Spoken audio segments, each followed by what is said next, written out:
Hello friends, this is S fishing and welcome to smarter everyday. प्यारे दोस्तों, CTET 14 and 15 दिसंबर 2024 को target करते हुए हमारी एसएसटी क्लासेस कंटिन्यू हैं, जिसमें थ्योरी हमारी कंप्लीट हो गई है 6, 7, 8 की। और अभी हम लोग जो पीवाईक्यू हैं, यानी कि जो इम्पॉर्टेंट प्रीवियस ईयर क्वेश्चंस हैं, उनको डिस्कस कर रहे हैं। ठीक है, और आज की क्लास में भी हमारे 50 प्रश्न रहेंगे।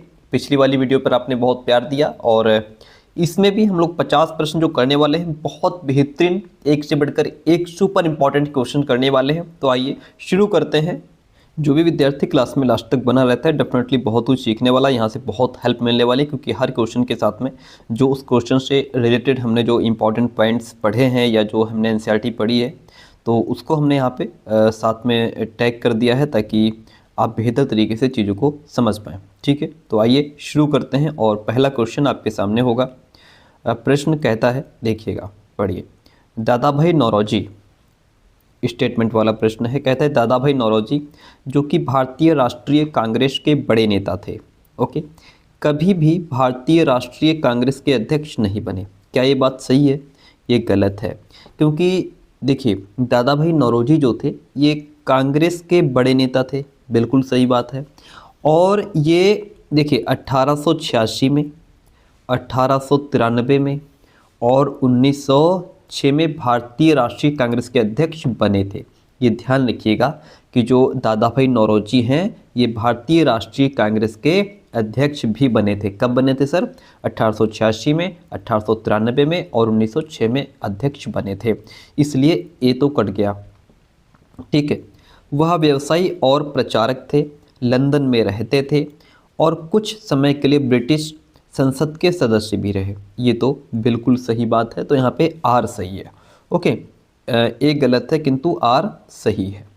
ठीक है, आइए अब इसके बारे में थोड़ा और जान लेते हैं। क्वेश्चन कंप्लीट हो गया, वेरी गुड। अब देखिए यहाँ पे लिखा है 1885 में देश भर के 72 प्रतिनिधियों ने बम्बई में सभा करके भारतीय राष्ट्रीय कांग्रेस की स्थापना की थी, यह फैसला लिया था। प्रश्न पूछ लेगा, भारतीय राष्ट्रीय कांग्रेस की स्थापना कब हुई? 1885 में हुई। ठीक है, संगठन के जो प्रारंभिक नेता थे दादा भाई नौरोजी, देखिए पहला ही नाम आ गया। ये क्या थे? ये भारतीय राष्ट्रीय कांग्रेस के बड़े नेता थे, क्योंकि ये संगठन के प्रारंभिक नेता में आते हैं। ओके, नौरोजी व्यवसायी और प्रचारक थे, जैसा कि हमने अभी सेकेंड पॉइंट में पढ़ा। वे लंदन में रहते थे, कुछ समय के लिए ब्रिटिश संसद के सदस्य भी रहे। ओके, तो ये जो नेक्स्ट पॉइंट हमारा ये क्लियर हो जाता है। और जो दादा भाई नौरोजी की एक बहुत प्रसिद्ध पुस्तक है, ये पुस्तक कई बार यहाँ से क्वेश्चन पूछा गया है। नौरोजी की पुस्तक poverty and un British rule in India, ये इनकी किताब का नाम है, दादा भाई नौरोजी की किताब का नाम है। इसमें ब्रिटिश शासन के आर्थिक परिणामों की बहुत तीखी आलोचना की गई थी। किसमें? इस बुक में, poverty and un British rule in India, जो कि दादा भाई नौरोजी की किताब है। क्वेश्चन कंप्लीट हो गया, वेरी गुड, बहुत बेहतरीन तरीके से पूरा हुआ क्वेश्चन। अगला प्रश्न आपके सामने कहता है, जनजातियों की सांस्कृतिक परंपराएं जिसमें उनकी भाषा और संगीत भी शामिल हैं, ठीक है, बहुत समृद्ध और विशिष्ट होती हैं, बहुत विशेष होती हैं। सही बात है, ठीक है। जमीन, जंगल, घास के मैदान और पानी पूरे कुनबे की संपत्ति मानी जाती है। पूरे कुनबे का मतलब है जो भी वहाँ पे समाज रहता है, जो भी गांव है इनका, या जितने भी समाज में लोग रहते हैं वहाँ आस पड़ोस, उस पूरे सब की संपत्ति मानी जाती है, जिनका उपयोग सभी एक साथ मिलजुल करके करते हैं। ये भी ऑप्शन आपका यहाँ पे राइट हो जाता है। ए और आर दोनों स्टेटमेंट सही हैं। ध्यान रखिएगा, स्टेटमेंट को पढ़ लीजिए, हो सकता है इसको बदल करके और यही स्टेटमेंट बस चेंज करके दे दे आपको। ठीक है, तो लेकिन जो आर है वो एक ही व्याख्या नहीं कर रहा है। वो तो ठीक है कि इनकी सांस्कृतिक परंपराएं हैं, भाषा संगीत भी उसमें इंक्लूड होता है, और इनकी जो भाषा और संगीत है बहुत समृद्ध है, विशेष है, और ये तो स्टेटमेंट सही तो है, लेकिन ये अलग हो गया, ये इसको एक्सप्लेन नहीं कर रहा है। ठीक है, एक्सप्लेन का मतलब जैसे क्यों इतना विशेष माना जाता है, और इस तरीके से अगर कारण बताया जाता तो ये इसको एक्सप्लेन करता, लेकिन यहाँ पे अलग दे दिया, जमीन, जंगल, घास के मैदान पर सबकी संपत्ति का, सबका मतलब अधिकार होता है। ए और आर दोनों ही सही हैं, आर एक की व्याख्या नहीं कर रहा है। अगला प्रश्न लेते हैं, कहता है, देखिए बहुत बेहतरीन प्रश्न आपके सामने। पेरिया पूर्णम एक तमिल रचना हमें किसके बारे में जानकारी देती है? पेरिया पूर्णम के बारे में आपने पढ़ा होगा। ये एक तमिल साहित्य की सबसे श्रेष्ठ रचनाओं में से एक मानी जाती है पेरिया पूर्णम, ठीक है। और ये जो है साधारण पुरुषों और महिलाओं के बारे में, ऑर्डिनरी मैन एंड वीमेन के बारे में जानकारी देती है पेरिया पूर्णम। ओके, चलिए इतनी बात क्लियर है। वेरी गुड, बहुत सिंपल सा प्रश्न है और ये है 21 जनवरी 2024 का प्रश्न। अगला प्रश्न कहता है कि क्या चीज़ किसी वस्तु अथवा पदार्थ को संसाधन बना देती है? क्या चीज़, कौन सी चीज़ ऐसी है जो किसी भी चीज़ को संसाधन बना देती है? उसका शुद्धिकरण नहीं, उपयोगिता या फिर प्रयोज्यता। बात तो ठीक है, निष्कर्षण भी नहीं, वस्तु एवं खोज भी नहीं। सबसे बेस्ट ये है कि जो चीज़ हमारे उपयोग में आ गई, जो हमारे लिए, जो हमारी आवश्यकता की पूर्ति कर रही है, वह हमारे लिए संसाधन बन जाती है। कोई भी चीज़ हो, मान लीजिए कोई चीज़ थी वो पहले बिल्कुल वेस्ट मटेरियल था वो, लेकिन अगर आज वो हमारी आवश्यकता की पूर्ति कर रही है, हमारे उपयोग में आ गई, तो वही चीज़ हमारे लिए संसाधन बन जाती है। ठीक है, तो किसी भी वस्तु की उपयोगिता अथवा प्रयोज्यता, यूटिलिटी और यूजेबिलिटी जो है उसको संसाधन बना देती है। Option B is the right one in this question. चलिए अगला प्रश्न कहता है, प्रेयरी को विश्व का धान्यागार भी कहते हैं। पहली बात तो प्रेयरी क्या है सर? प्रेयरी जो है ये समशीतोष्ण घास के मैदान होते हैं। प्रेयरी क्या है? समशीतोष्ण, क्या? समशीतोष्ण घास के मैदान होते हैं जो उत्तरी अमेरिका के आंतरिक भाग में पाए जाते हैं। इनको विश्व का धान्यागार भी कहते हैं। इस प्रदेश में अत्यधिक गेहूं के उत्पादन में सहायक परिस्थितियों का चुनाव कीजिए कि यहाँ पे जो अत्यधिक गेहूं का उत्पादन होता है उसमें कौन कौन चीज़ें हेल्प करती हैं। देखिए यहाँ पे एक तो सबसे बड़ी बात यह है कि यहाँ लोग प्रौद्योगिकी का उपयोग करते हैं, ऐसा नहीं कि नहीं करते हैं, इसको पहले ही हटा दो। यहाँ लोग बहुत परिश्रमी होते हैं जिसकी वजह से गेहूं का उत्पादन बढ़िया होता है।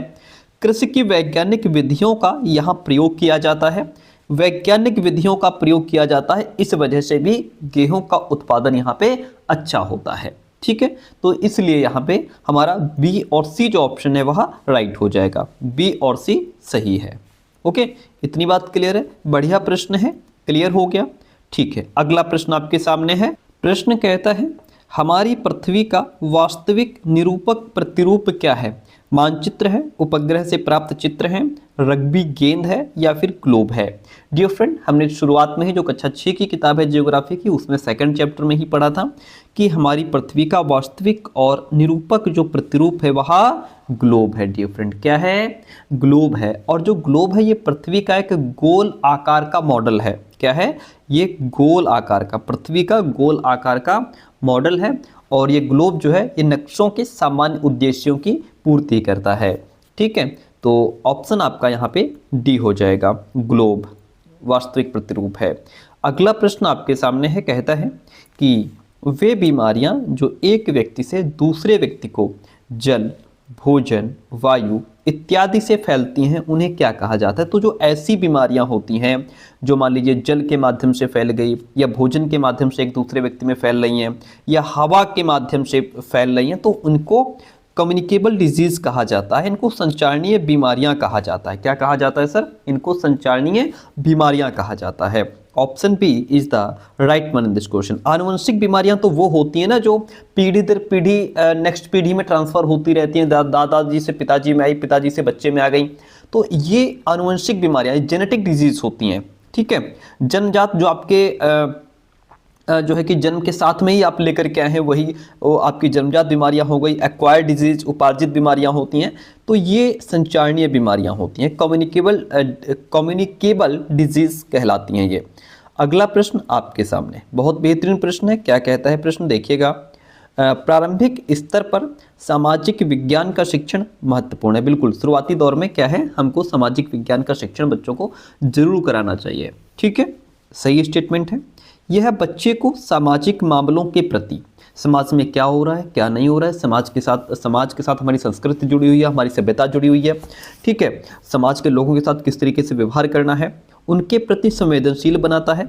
उसमें भिन्नता और विविधता के लिए सम्मान विकसित करता है कि भाई समाज में अलग अलग तरह के जाति धर्म समुदाय के लोग रहते हैं, उनके प्रति हमें कैसे उस विविधता के साथ सम्मान भी हमें दिखाना है या सम्मान व्यक्त करना है, ये भी बच्चों को इसके प्रति वो संवेदनशील बनाता है। बहुत स्टेटमेंट अच्छे हैं दोनों, यानी कि ए और आर दोनों ही यहाँ पे क्या हैं, दोनों ही सही हो जाते हैं। आर जो है वो ए की सही व्याख्या कर रहा है। क्यों कर रहा है? क्योंकि भाई प्रारंभिक स्तर पर सामाजिक विज्ञान का शिक्षण क्यों महत्वपूर्ण है?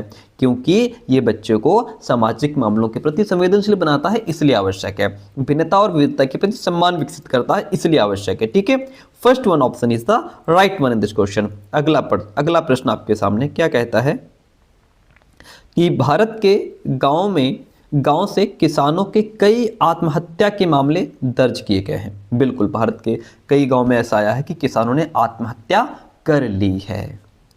क्यों कर ली है? कारण उसके पीछे क्या है? कारण यह है कि जब मानसून का अभाव हो जाता है तो फसल अच्छी नहीं होती, और उस फसल को बीजने के लिए किसान ने जो कर्जा लिया था वो निपटा नहीं पाता, और फिर उस कर्ज को चुका पाने की अक्षमता जो है वो किसानों में दुख का कारण बन जाती है, जिसकी वजह से उसे आत्महत्या करने पर वो मजबूर हो जाता है। ए और आर दोनों सही हैं, आर ए की सही व्याख्या करता है।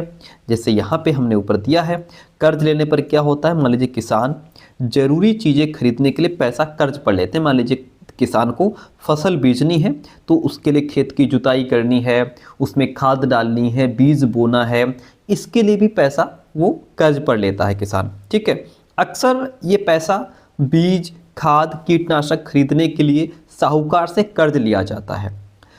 ठीक है, और फिर ऐसा होता है कि अगर बीज अच्छी किस्म के नहीं होते या फसल को कीड़ा लग जाता है तो फसल पूरी तरह बर्बाद हो जाती है।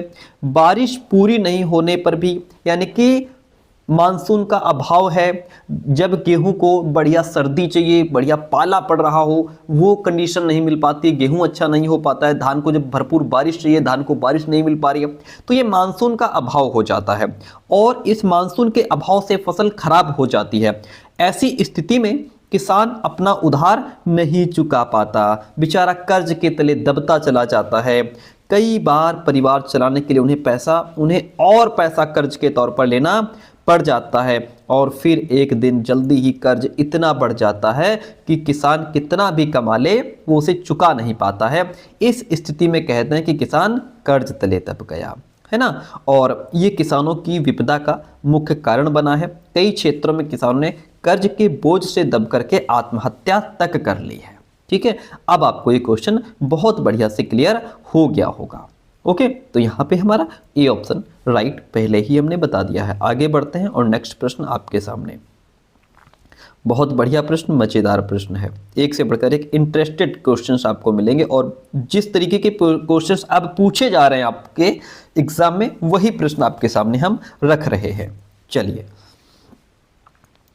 प्रश्न कहता है कि उन तात्कालिक उपायों की पहचान कीजिए जो महिलाओं की सुरक्षा और उन्हें नौकरी करने, पारिवारिक आय में योगदान करने एवं आत्मनिर्भर बनाने में सुनिश्चित करते हैं। वो उपाय कौन से होते हैं जिनसे महिलाओं की सुरक्षा भी रहे, उन्हें उनकी नौकरी भी चलती रहे, पारिवारिक आय में वो योगदान भी कर पाएँ, आत्मनिर्भर भी बन जाएं।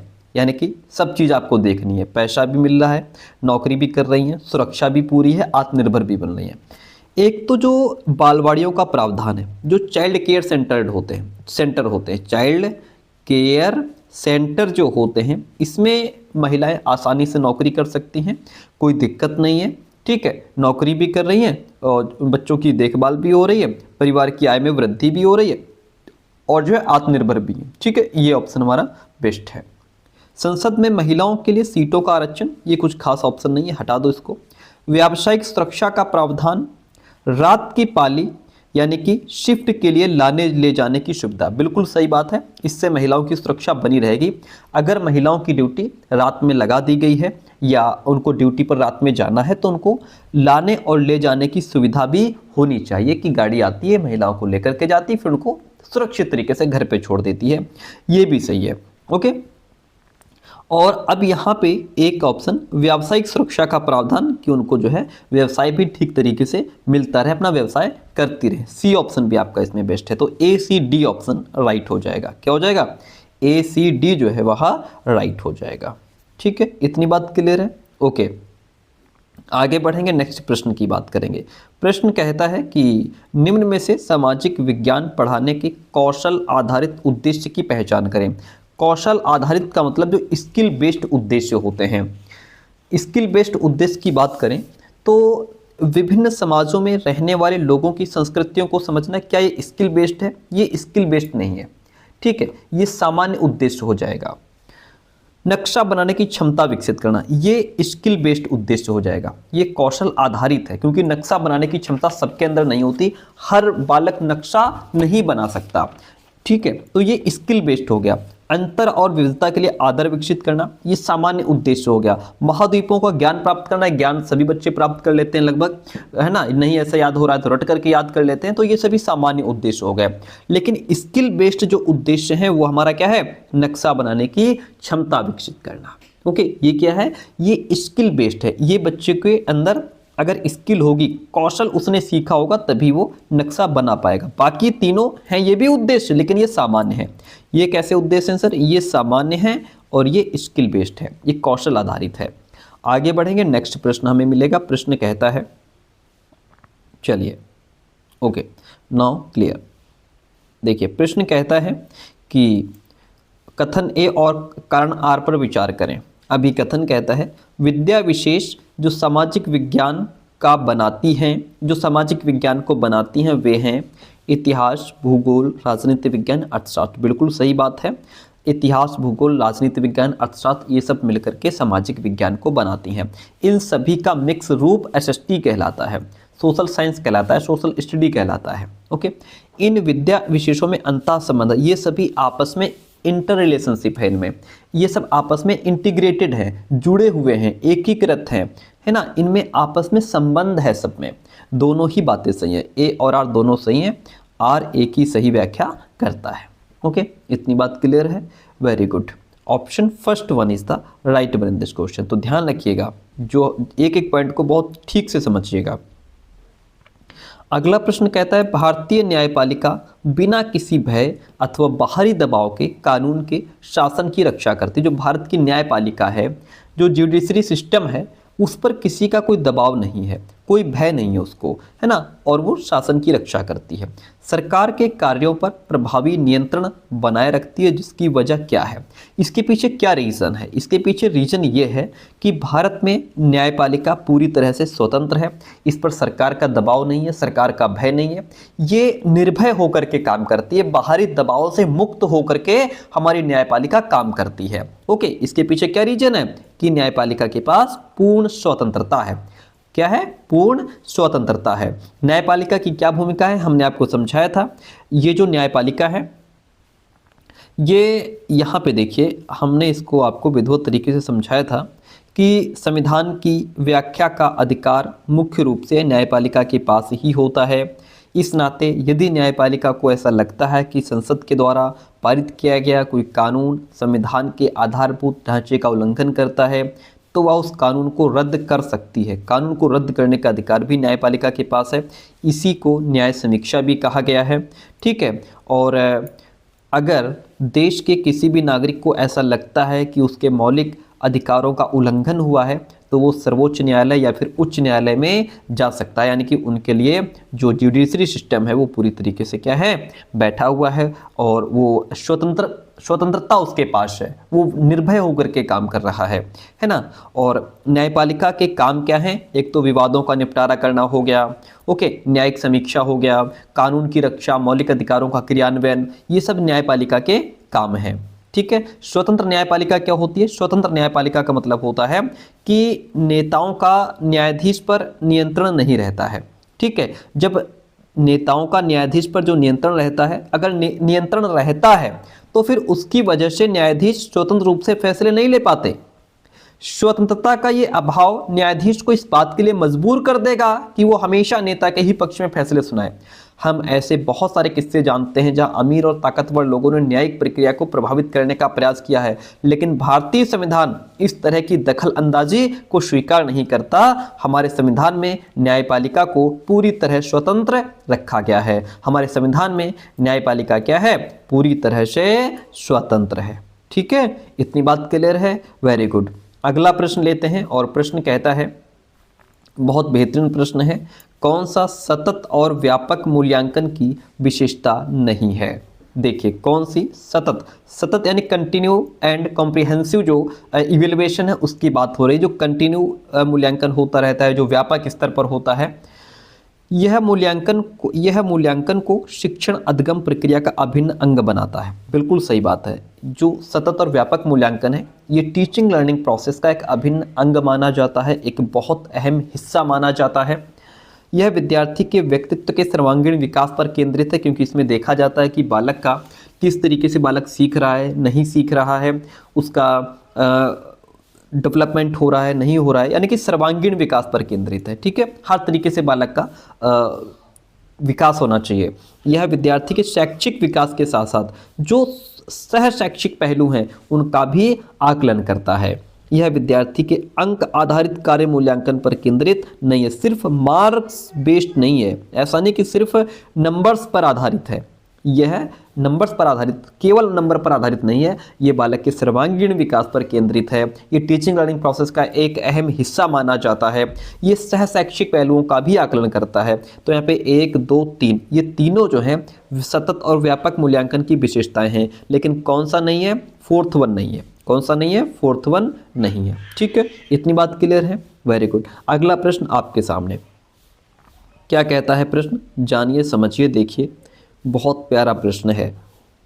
प्रश्न कहता है कि औद्योगिक क्षेत्रों में, किन क्षेत्रों में? औद्योगिक क्षेत्रों में। ठीक है, कई कारखाने और फैक्ट्रियों में अस्थायी श्रमिकों को रखा जाता है। अस्थायी का मतलब है जो कैजुअल वर्कर्स हैं उनको रखा जाता है। ऐसा क्यों है कि इनमें जो है कैजुअल वर्कर्स को रखा जाता है, अस्थायी लोगों को, जो स्थायी नहीं है, जो परमानेंट नहीं है? क्यों रखा जाता है? क्योंकि वे उन्हें अपनी सुविधा के अनुसार रख और निकाल सकते हैं। भाई बहुत सारे ऐसे कारखाने हैं, फैक्ट्रियां हैं जिनमें सीजन के हिसाब से ज़्यादा काम आ जाता है। जब उनको ज़्यादा काम आ जाता है तो फिर वो इन कैजुअल वर्कर्स को रख लेते हैं, अस्थायी श्रमिकों को रख लेते हैं कुछ समय के लिए, महीने भर के लिए, 2 महीने ज़्यादा काम है, 2 महीने के लिए उनको रख लिया, और फिर जब उनका काम हो गया तो उनको निकाल करके बाहर कर दिया। इसलिए भी रखते हैं। वे स्थायी कर्मियों को मिलने वाले वेतन और अन्य संबंधी हित लाभों पर बचत करते हैं। ये भी बात सही है, क्योंकि जो परमानेंट वर्कर्स हैं उनको अधिक सुविधाएं दी जाती हैं, क्योंकि वो तो परमानेंट काम कर रहे हैं, उनको 12 महीने बराबर काम करना है कंपनी का, है ना, वो परमानेंट है, तो उनको वेतन भी ज़्यादा दिया जाता है। ठीक है, और बाकी जो फैसिलिटीज़ हैं वो भी दी जाती हैं। लेकिन जो 4 महीने के लिए, जो 2 महीने के लिए श्रमिक आए हैं काम करने के लिए, उनको वेतन भी कम दिया जाता है और जो बाकी फैसिलिटीज़ हैं वो भी नहीं दी जाती हैं। अस्थायी कर्मी बिना नौकरी भत्तों की मांग किए लंबे समय तक काम करते हैं। ये भी बात सही है। अस्थायी कर्मी इसलिए बेचारे, क्योंकि एक तो उनको मुश्किल से 2 महीने का काम मिला है, उसमें भी अगर वो कंपनी से कहेंगे हमको ये चाहिए, वो चाहिए, ये भत्ता चाहिए, वो भत्ता चाहिए, तो फिर कंपनी, वैसे 500 लोग लाइन में खड़े हैं, कहाँ तुम्हारी सुनेगी, है ना। तो ये भी ठीक है कि अस्थायी कर्मी बिना नौकरी भत्तों की मांग किए लंबे समय तक काम करते हैं, इसलिए कारखाने फैक्ट्री वाले इनको रख लेते हैं। ये तीनों ऑप्शन ठीक हैं। स्थायी कर्मियों की तुलना में अस्थायी कर्मी अधिक परिश्रमी होते हैं। ऐसा नहीं है कि जो वहाँ परमानेंट काम कर रहे हैं उनकी कंपैरिजन में जो कैजुअल वर्कर्स हैं वो ज़्यादा मेहनती होते हैं। अगर मेहनती ही होते तो फिर परमानेंट को रखा क्यों जाता? ऐसा नहीं है। बस ये है कि ज़रूरत पड़ने पर जब ज़्यादा काम होता है तब इनको रख लिया जाता है, और फिर ये एक तो सस्ते पड़ते हैं, ज़्यादा मांग नहीं करते, और जब चाहो तब इनको हटा भी सकते हो। ठीक है, तो यहाँ पे ये ABC 3 ऑप्शन आपके राइट हो जाते हैं। ओके, इस वजह से कारखाने और फैक्ट्रियों में अस्थायी श्रमिकों को रखा जाता है। ABC ऑप्शन आपका राइट हो गया। चलिए आगे बढ़ते हैं। नेक्स्ट प्रश्न आपके सामने है, कहता है एक दृढ़ डैश का विकास करने के लिए सतर्क और सजग जनता आवश्यक है। किसका विकास करने के लिए भाई? तो देखिए, एक दृढ़, एक मजबूत डेमोक्रेसी, लोकतंत्र का विकास करने के लिए सतर्क और सजग जनता आवश्यक है। ओके। और देखिए लोकतंत्र क्या है, लोकतंत्र को जनता का शासन कहा जाता है कि ये जनता का ही शासन है। और यहाँ पर ये जो सतर्क और सजग जनता की बात हो रही है, सतर्क और सजग जनता हमेशा अपने राइट्स, अपनी ड्यूटीज़ के लिए प्रिपेयर रहती है, रेडी रहती है, तैयार रहती है। आपको पता होगा अब्राहम लिंकन का बहुत फेमस प्रसिद्ध कथन है कि लोकतंत्र जनता का, जनता के लिए, जनता के द्वारा किया गया शासन है। तो यहाँ पे एक मजबूत डेमोक्रेसी को डेवलप करने के लिए सतर्क और सजग जनता आवश्यक है। Option B is the right one in this question. आगे बढ़ेंगे, नेक्स्ट प्रश्न हमको मिलता है, कहता है, देखिएगा बहुत प्यारा प्रश्न है। चलिए इसका स्टेटमेंट ठीक दिया है नीचे। प्रश्न कहता है, भारतीय धर्मनिरपेक्षता में राज्य धर्म के संदर्भ में एक सैद्धांतिक दूरी बनाए रखता है। इसका अर्थ क्या है? देखिए सैद्धांतिक दूरी बनाए रखता है यानी कि कुछ प्रिंसिपल्स हैं इसके, ठीक है। संविधान में दिए गए आदर्शों के आधार पर राज्य धार्मिक मामलों में हस्तक्षेप कर सकता है जब जरूरत होगी, जब आवश्यकता पड़ेगी। तो संविधान में तो क्या है कि जो राज्य है वह धार्मिक मामलों में इंटरफेयर करेगा, अन्यथा नहीं करेगा। अन्यथा की स्थिति में राज्य धार्मिक मामलों में हस्तक्षेप नहीं करता है, लेकिन अगर जरूरत पड़ेगी, ऐसी कोई कंडीशंस अगर आती हैं तो जरूर इंटरफेयर करेगा।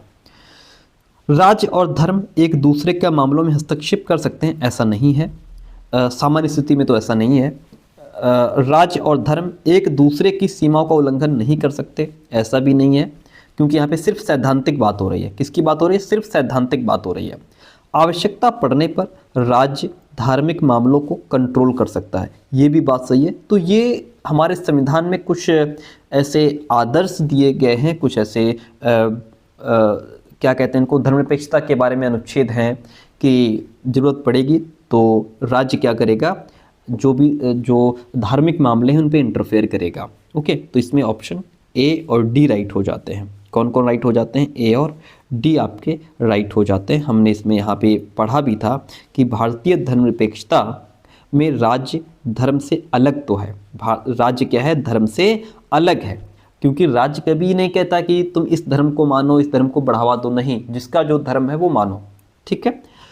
धर्म से अलग तो है, लेकिन धर्म से उसका फासला सैद्धांतिक है। ध्यान रखिएगा, राज्य धर्म से अलग तो है, लेकिन धर्म से उसका फासला कैसा है? सैद्धांतिक है।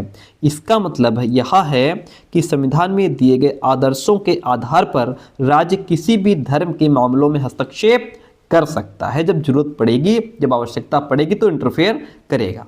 ओके, प्रश्न हमारा क्लियर हो जाता है। बढ़िया प्रश्न था, इसमें ए और डी ऑप्शन हमारे राइट हो गए। बहुत बेहतरीन प्रश्न आपके सामने है, और ये प्रश्न आपका 21 जनवरी 2024 का प्रश्न है। कहता है, खुली पुस्तक परीक्षा, कौन सी पुस्तक परीक्षा? ओपन बुक एग्जाम्स, ठीक।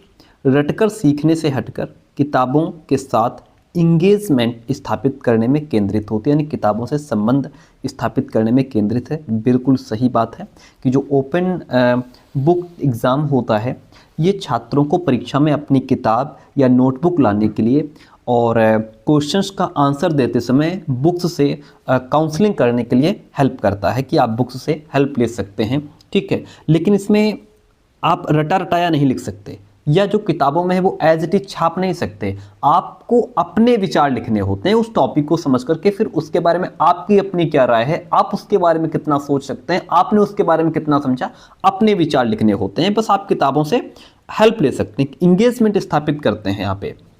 खुली पुस्तक परीक्षा विद्यार्थियों का भार कम करती है, क्योंकि इससे उन्हें परीक्षा की तैयारी पहले से नहीं करनी पड़ती। ये ऑप्शन आपका बिल्कुल गलत है, केवल ए सही हो जाएगा डियर फ्रेंड। क्या हो जाएगा? केवल ए जो स्टेटमेंट है वो यहाँ पे आपका राइट हो जाता है।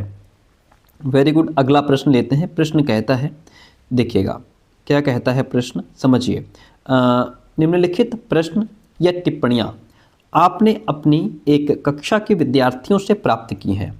कुछ टिप्पणियां हैं, कुछ प्रश्न हैं, वो आपने अपनी कक्षा के विद्यार्थियों से प्राप्त की हैं। इनमें से कौन सा क्वेश्चन विद्यार्थी के गरीबी और असमानता के मुद्दे पर आलोचनात्मक दृष्टि को प्रतिबिंबित करता है? इसमें ऐसा कौन सा ऑप्शन है जो आपको गरीबी और असमानता दिखा रहा है? देखिए, ऐसा क्यों है कि विलास कारें, लग्जरी कार्स और भिखारी दोनों को हम ट्रैफिक सिग्नल पर ही देख पाते हैं? ठीक लग रहा है ऑप्शन, क्योंकि यहाँ पे हमको एक गरीबी भी दिख रही है, भिखारी भी है और असमानता भी है। ठीक है, गरीब लोग अपनी जीवन स्थिति सुधारने के लिए और अधिक मेहनत क्यों नहीं करते? ये गरीबी असमानता को दिखा रहा है? नहीं। भारत कब विकसित होगा? ये भी नहीं। सरकार गरीबों को मुफ्त सामान क्यों देती है? क्या ये उन्हें आलसी नहीं बना देगा? ये भी गलत। सबसे बेस्ट ऑप्शन ये है जहाँ पे गरीबी और असमानता को दिखाया जा रहा है, वो ये है कि ऐसा क्यों है, इसके पीछे क्या कारण है कि लग्जरी कार्स, 1 करोड़ की गाड़ी और एक एक रुपए का मोहताज वो भिखारी कटोरा लेकर के उस 1 करोड़ वाली गाड़ी के सामने खड़ा है। तो ये दो ऑप्शन यहाँ पे गरीबी असमानता दोनों एक साथ नजर आ रही हैं। ऐसा क्यों है, इसके पीछे क्या रीजन है कि ये हमको एक साथ दिखाई देते हैं? तो इसलिए फर्स्ट ऑप्शन में हमें क्या है, गरीबी असमानता दोनों दिखाई दे रही हैं। अगला प्रश्न लेते हैं। कहता है कि अपने पर्यावरण को बचाने के लिए जिस प्रकार संसाधनों का हमें अधिक उपयोग करना चाहिए वो क्या है? किस प्रकार के संसाधनों का हमें अधिक उपयोग करना चाहिए? अनवीकरणीय संसाधनों का, नवीकरणीय संसाधनों का, या फिर मानव निर्मित संसाधनों का, या फिर अजैविक संसाधनों का? हमने आपको पढ़ाया था, देखिए, कि पर्यावरण को बचाने के लिए हमें इस प्रकार के संसाधन का प्रयोग करना चाहिए कि जिनको हम प्रयोग कर लें और फिर वो जल्दी से तैयार हो जाएं, है ना। हम प्रयोग कर लें, वो चीज़ खत्म हो और जल्दी से तैयार भी हो जाए, यानी कि ऐसा ना हो कि खत्म हो जाए फिर दोबारा वो तैयार ही ना हो। तो जो रिन्यूएबल सोर्सेज होते हैं, जो नवीकरणीय संसाधन होते हैं, उनका हमें प्रयोग करना चाहिए। किन संसाधनों का? नवीकरणीय संसाधनों का। देखिए, प्राकृतिक संसाधनों को विस्तृत रूप से नवीकरणीय और अनवीकरणीय संसाधनों में विभाजित किया गया है। नवीकरणीय संसाधन जो अभी हमने आपको रिन्यूएबल रिसोर्सेज बताया, वे संसाधन हैं जो शीघ्रता से नवीकृत या पुनः पूरे हो जाते हैं। ठीक है, नवीकृत वो होते हैं जो फिर से पूरे हो जाते हैं। इनमें से कुछ असीमित हैं और उन पर मानवीय क्रियाओं का प्रभाव नहीं होता, जैसे सौर ऊर्जा, इस पर मानवीय क्रिया का कोई प्रभाव नहीं है, पवन ऊर्जा हो गई। लेकिन फिर भी कुछ नवीकरणीय संसाधन जैसे जल हो गया, मृदा हो गया, वन का लापरवाही से किया गया उपयोग उनके भंडार को प्रभावित कर सकता है। जल का आप प्रयोग करें फिर आपके लिए तैयार है, मृदा भी तैयार है, लेकिन अगर लापरवाही से प्रयोग करेंगे तो कहीं ना कहीं नुकसान तो है ही। जल असीमित नवीकरणीय संसाधन दिख रहा है, फिर भी जल की कमी और प्राकृतिक जल स्रोतों का सूखना आज विश्व के लिए एक बड़ी समस्या क्या है, बना हुआ है। अनवीकरणीय संसाधन क्या होते हैं? अनवीकरणीय संसाधन वे होते हैं जिनका भंडार सीमित है, जो चीज़ें लिमिटेड हैं। भंडार के एक बार समाप्त होने के बाद उनको फिर से पूरे होने में हजारों साल लग जाते हैं। ठीक है, और ये अवधि मानव जीवन की अवधि से बहुत अधिक है। तो ध्यान रखिएगा, नवीकरणीय संसाधन वो होते हैं जो खत्म होने पर फिर से पूरे हो जाते हैं। अनवीकरणीय वो हैं जो पूरे तो होंगे लेकिन इसमें वर्षों लग जाएंगे। तो इसलिए हमें इस तरीके की चीज़ों का उपयोग करना है जो क्या है, जो फिर से पूरे हो जाए। रिन्यूएबल चीज़ों का प्रयोग करना है हमको, नवीकरणीय संसाधनों का उपयोग करना है। अगला प्रश्न आपके सामने बहुत बेहतरीन प्रश्न है और ठीक है, आइए समझते हैं। देखिए, बहुत बेहतरीन प्रश्न है, बहुत इंपॉर्टेंट है। 20 अगस्त 2023 में पूछा गया प्रश्न है। एक तरफ कॉलम 1 है, सेकंड है, ओजोन परत किस लेयर में पाई जाती है? ट्रोपोस्फेयर में, एक्सोस्फेयर में, स्ट्रेटोस्फेयर में, या फिर थर्मोस्फेयर में? रेडियो प्रसरण किस में होता है? मौसम संबंधी घटनाएं किस में होती हैं? पतली वायु की परत कहाँ पाई जाती है? इसको क्लियर करने से पहले हम थोड़ी सी जानकारी ले लेते हैं। ये वाला चैप्टर हमने पढ़ा था थ्योरी में, वायुमंडल की संरचना के बारे में। थोड़ी सी जानकारी ले लीजिए। हमारा वायुमंडल 5 परतों में विभाजित है डियर फ्रेंड। कितनी परतों में? 5 परतों में, जो पृथ्वी की सतह से आरंभ होती हैं। कहाँ से शुरू होती हैं? पृथ्वी की सतह से, बिल्कुल यहाँ से शुरू होती हैं। जैसे पहले क्षोभ मंडल आ गया, यहाँ से ये शुरू होती हैं और ये है जैसे क्षोभ मंडल, समताप मंडल, मध्य मंडल, बाह्य मंडल और बहिर्मंडल। सबसे पहले आता है क्षोभ मंडल। ये परत वायुमंडल की सबसे महत्वपूर्ण परत मानी जाती है। अगर आपसे प्रश्न पूछ ले वायुमंडल की सबसे महत्वपूर्ण परत कौन सी है, तो वो क्षोभ मंडल है। इंग्लिश में इसको ट्रोपोस्फेयर कहते हैं। इसकी औसत ऊंचाई 13 किलोमीटर है। हम इसी मंडल में मौजूद वायु में सांस लेते हैं। मौसम की लगभग सभी घटनाएं जैसे बारिश, कोहरा, ओलावर्षण इसी परत के अंदर होती हैं। तो ध्यान रखिएगा, इसमें हमारा सी ऑप्शन था, वो कह रहा था कि मौसम संबंधी घटनाएं कहाँ घटित होती हैं, तो मौसम संबंधी घटनाएं क्षोभ मंडल में ही घटित होती हैं। ठीक है, मौसम की लगभग सभी घटनाएं क्षोभ मंडल में ही घटित होती हैं। ओके, बात क्लियर है? ठीक है, अभी हम फटाफट मिला देंगे, ध्यान रखिएगा। फिर आता है हमारे सामने समताप मंडल। क्षोभ मंडल के ऊपर का भाग समताप मंडल कहलाता है और ये लगभग 50 किलोमीटर की ऊंचाई तक फैला है। इंग्लिश में इसको स्ट्रेटोस्फीयर कहते हैं। ये परत बादलों एवं मौसम संबंधी घटनाओं से लगभग मुक्त होती है, यानी कि समताप मंडल में मौसम संबंधी घटनाएं नहीं होती। ठीक है, ओके। इसके फलस्वरूप यहाँ की परिस्थितियाँ हवाई जहाज़ उड़ाने के लिए आदर्श होती हैं। प्रश्न पूछता है कि हवाई जहाज़ उड़ाने के लिए आदर्श परत कौन सी है, तो वो क्या है? स्ट्रेटोस्फीयर है, समताप मंडल है। समताप मंडल की महत्वपूर्ण विशेषता यह है कि इसमें ओजोन गैस की परत होती है। ठीक है, हमारा पहला ही ऑप्शन था ओजोन लेयर वाला, तो ध्यान रखिएगा ओजोन लेयर कहाँ है? ओजोन लेयर समताप मंडल में है सर। कहाँ है ओजोन लेयर? ओजोन परत समताप मंडल में है। ये परत सूर्य से आने वाली हानिकारक गैसों से हमारी रक्षा करती है। ओके, अब इसके बाद नेक्स्ट हमारा आता है मध्यमंडल। पढ़ लो इसको भी। ये वायुमंडल की तीसरी परत है। कौन सी? मध्यमंडल। ये समताप मंडल के ठीक ऊपर होती है, लगभग 80 किलोमीटर की ऊंचाई तक फैली है। अंतरिक्ष से प्रवेश करने वाले उल्कापिंड इस परत में आने पर जल जाते हैं। किस परत में? मध्यमंडल में आने पर जल जाते हैं। फिर बाह्य वायुमंडल से रिलेटेड हमारा ऑप्शन था, कह रहा है कि बाह्य वायुमंडल में बढ़ती ऊंचाई के साथ तापमान अत्यधिक तीव्रता से बढ़ता है। पॉइंट टू बी नोटेड, ध्यान रखिएगा। बाह्य जो मंडल है, जो बाह्य वायुमंडल है, इसमें बढ़ती ऊंचाई के साथ तापमान अत्यधिक तीव्रता से बढ़ता है। आयन मंडल इस परत का एक भाग है। ये 80 से 400 किलोमीटर तक फैला है। रेडियो संचार, रेडियो प्रेषण, ऑप्शन हमारा था रेडियो ट्रांसमिशन, रेडियो प्रेषण या रेडियो संचार। रेडियो संचार के लिए इस परत का उपयोग होता है। ठीक है, किस परत का उपयोग होता है सर? रेडियो संचार के लिए बाह्य मंडल का या बाह्य वायुमंडल का उपयोग होता है। ओके, रेडियो संचार के लिए। इसके बाद क्या बचा हमारा? इसके बाद बचा बहिर्मंडल। क्या बचा सर? इसके बाद बहिर्मंडल बचा। ठीक है, जिसको एक्सोस्फीयर कहते हैं इंग्लिश में। वायुमंडल की सबसे ऊपरी परत को बहिर्मंडल के नाम से जाना जाता है और ये वायु की पतली परत होती है। ठीक है, हमारा प्रश्न पूछ रहा था कि थिन लेयर यानी थिन एयर यानी कि पतली वायु की परत कहाँ पाई जाती है? बहिर्मंडल में पाई जाती है। हल्की गैसें जैसे हीलियम और हाइड्रोजन यहीं से अंतरिक्ष में तैरती हैं। क्लियर हो गया ऑप्शन? अब बताने की आवश्यकता ही नहीं है। ओजोन परत को मिला देंगे आप समताप मंडल से। ओजोन परत समताप मंडल में मिल रही थी। रेडियो प्रेषण की जो घटनाएं हैं वो बाह्य वायुमंडल में मिल रही थी या बाह्य मंडल में मिल रही थी। मौसम संबंधी सभी घटनाएं कहाँ घटित हो रही थी? जो हमारी पहली परत है, जो सबसे इंपॉर्टेंट परत है क्षोभ मंडल, उसमें थी। ठीक है, और पतली वायु कहाँ मिल रही थी? बहिर्मंडल में सर। किसमें? एक्सोस्फीयर में पतली वायु की परत हमको मिलती है। तो इस तरीके से हम इसको मैच कर देंगे। चलिए आगे बढ़ते हैं, ये तो हो ही गया। ठीक है, इस प्रश्न को देखिए, क्या प्रश्न कहता है, चलिए समझिए। गल्फ स्ट्रीम गर्म महासागरीय जलधारा है।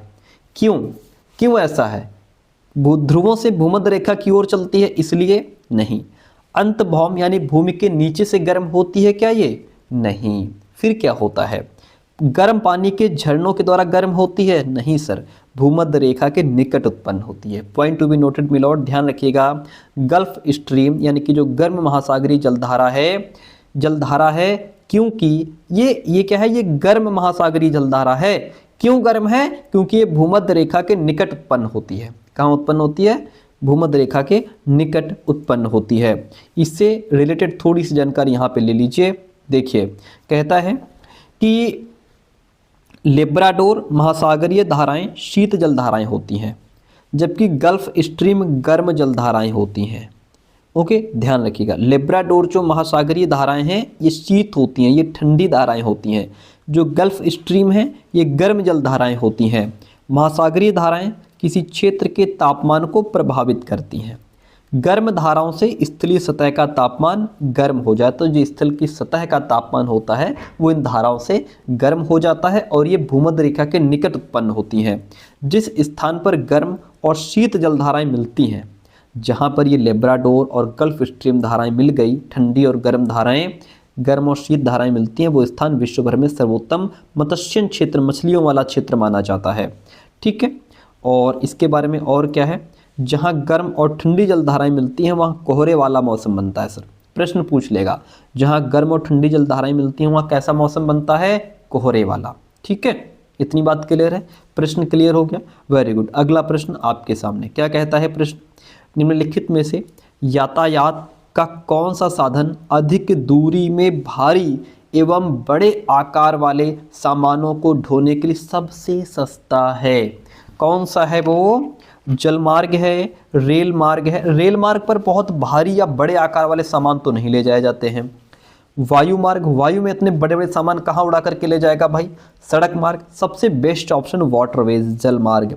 आपने देखा होगा जो समुद्र में शिप चलती हैं, जो समुद्र में जहाज चलती हैं, उसमें कितने बड़े बड़े कंटेनर होते हैं, कितने बड़े बड़े कंटेनर उसमें लदे होते हैं। जो विदेश से हमारे यहाँ सामान आता है, ठीक है, वो उन्हीं कंटेनर में लद करके आता है। ठीक है, तो जलमार्ग परिवहन जो है, ये जलमार्ग जो है ये परिवहन का सबसे सस्ता साधन है। ठीक है, और यही सबसे बेस्ट है क्योंकि इसमें ये सामान ढोने के लिए सबसे सस्ता है और बहुत दूरी होती है एक देश से दूसरे देश में आने में, और 2 महीने 3 महीने का समय लग जाता है। इसमें भारी और बड़े बड़े कंटेनर लदे होते हैं, वो आते हैं। ठीक है, एक देश से दूसरे देश में, तो जलमार्ग सबसे बेस्ट ऑप्शन इसमें हो जाएगा। अगला प्रश्न देखिएगा, समताप मंडल की परिस्थितियां हवाई जहाज़ उड़ाने के लिए आदर्श होती हैं, इसके पीछे रीज़न क्या है? इसके पीछे रीज़न ये है, अभी हमने जस्ट पीछे पढ़ा था कि ये जो समताप मंडल है, जो स्ट्रेटोस्फीयर है, यहाँ पर बादलों और मौसम संबंधी घटनाएं नहीं होती हैं। क्या होता है सर? यहाँ पे मौसम संबंधी घटनाएं नहीं होती हैं, इसलिए हवाई जहाज़ उड़ाने के लिए यहाँ की स्थिति आदर्श होती है। ठीक है, इतनी बात क्लियर है, वेरी गुड। चलिए, ये फर्स्ट ऑप्शन इसमें राइट हो गया। प्रश्न कहता है, निम्नलिखित कथनों में से ऊर्जा संसाधनों पर असत्य कथन का चयन कीजिए, हमें गलत ढूंढना है। बायोगैस ग्रीन हाउस प्रभाव का कारण होती है, बिल्कुल सही बात है ऊर्जा संसाधन के बारे में। सौर ऊर्जा नवीकरणीय ऊर्जा है, रिन्यूएबल है, जो फिर से पूरी हो जाती है, जिस पर मानवीय क्रिया का प्रभाव भी नहीं पड़ता है, ये भी ठीक है। ज्वारीय ऊर्जा समाप्य होती है, नहीं, गलत है। जो ज्वारीय ऊर्जा होती है वो असमाप्य होती है, यानी कि वो समाप्त होने वाली नहीं होती है, इनएग्जॉस्टिबल होती है। ठीक है, पवन ऊर्जा प्रदूषण मुक्त होती है, ये भी बात सही है, ये भी सही है। सारे ऑप्शन ठीक लिखे हैं, ध्यान रखिएगा, लेकिन हमें असत्य ढूंढना है, असत्य ये वाला है। ठीक है, देखिए ज्वार भाटे में क्या होता है कि जल के स्तर के चढ़ने और गिरने से ऊर्जा प्राप्त होती है, जो कि असमाप्य होती है। क्या होती है? असमाप्य। देखिए, समाप्य का मतलब जो समाप्त हो जाए, समाप्त का मतलब जो समाप्त हो जाए, जो खत्म हो जाए। असमाप्य का मतलब जो समाप्त ना हो, इसको इंग्लिश में इनएग्जॉस्टिबल कहते हैं। तो ये जो ज्वारीय ऊर्जा होती है ना, ये इनएग्जॉस्टिबल होती है, असमाप्य होती है, समाप्त होने वाली नहीं होती है। यही क्या है? यही इसमें असत्य है। वेरी गुड, बहुत बढ़िया प्रश्न। अगला प्रश्न क्या कहता है आपके सामने, देखिएगा। क्वेश्चन इज कि तटीय क्षेत्रों में समुद्री गुफाएं बनती हैं, हमने आपको पढ़ाया था, अभी फिर पढ़ाएंगे नीचे। तटीय क्षेत्रों में समुद्री गुफाएं बनती हैं, समुद्री गुफाओं के निर्माण के लिए जो कारण है वो पहचानिए कि समुद्री गुफाओं का निर्माण कैसे होता है, what is the reason behind it. तरंगों के द्वारा अपर्दन और निक्षेपण की वजह से, सिर्फ अपर्दन नहीं, मानव निर्मित गतिविधि भी नहीं, शैलों के गिरने की वजह से भी नहीं। ये जो समुद्री गुफाओं का निर्माण होता है, इसके पीछे रीजन ये होता है कि जो तरंगें होती हैं उनमें अपर्दन और निक्षेपण होता रहता है। ठीक है, तो इरोजन और डिपोजिशन की वजह से समुद्री गुफाओं का निर्माण होता है। आइए इसके बारे में थोड़ा और पढ़ लेते हैं। समुद्री गुफा कहाँ पर देख पा रहे हैं आप? ये देखिए, ये रही समुद्री गुफा, इसी की बात हो रही है। और अपर्दन और निक्षेपण की वजह से ये समुद्री गुफा का निर्माण होता है। ये तटीय मेहराब है, यहाँ पे इसको स्टैक कहते हैं। देखिए यहाँ पे लिखा है, समुद्री तरंग के अपर्दन और निक्षेपण तटीय स्थल आकृतियाँ बनाते हैं। समुद्री तरंगें लगातार शैलों से टकराती रहती हैं। भाई ये जो शैल हैं, जो समुद्र की तरंगें उठती हैं, गिरते हैं, लगातार इनसे टकराती रहती हैं, जिससे दरार विकसित होती है। इनमें क्या होता है? दरार विकसित हो जाती है। समय के साथ ये बड़ी और चौड़ी होती जाती हैं। भाई धीरे धीरे और टकराव पड़ेगा, जोर पड़ेगा, दबाव पड़ेगा, तो ये और ज़्यादा चौड़ी हो जाएंगी। इनको समुद्री गुफा कहते हैं। क्या कहते हैं? इनको समुद्री गुफा कहते हैं। इन गुफाओं के बड़े होते जाने पर इनमें केवल छत ही बचती है। जब ये गुफाएं बड़ी हो जाती हैं तो ऊपर का सिर्फ छत बचता है इसमें, और जब छत बचता है, देखिए कितनी बड़ी हो गई, ऊपर का सिर्फ छत बचा, फिर इसे तटीय मेहराब बनते हैं। लगातार अपर्दन छत को भी तोड़ देता है, ठीक है, और केवल दीवारें बचती हैं। दीवार जैसी इन आकृतियों को स्टैक कहते हैं। फिर ये इतना इसको तोड़ देती हैं कि सिर्फ दीवार बचती है, इसको स्टैक कहा जाता है।